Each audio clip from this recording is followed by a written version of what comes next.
Yes, good afternoon guys. Nagluluto ako ngayon ng champurrado na malagkit.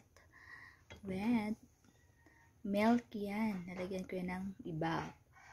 Ibap, milk. At ito, nagpapainit ako ng mantika para sa aking tuyo, bulad. Isa lang kasi ako lang kakain yan. Kasi mag-sugar yata sila. Diyan, itong aking empanada. Gumawa na akong empanada. Maulang hapon kasi di ako nakaalis ng Tagbilaran. Di ako nakaalis sa bahay papunta ng Tagbilaran kasi malakas nga ang ulan at maputi kaya dito na ako sa bahay. Kaya nagluluto na lang ako. Hindi pa mainit. Sasalang ko tong aking ang aking empanada. Tuna empanada.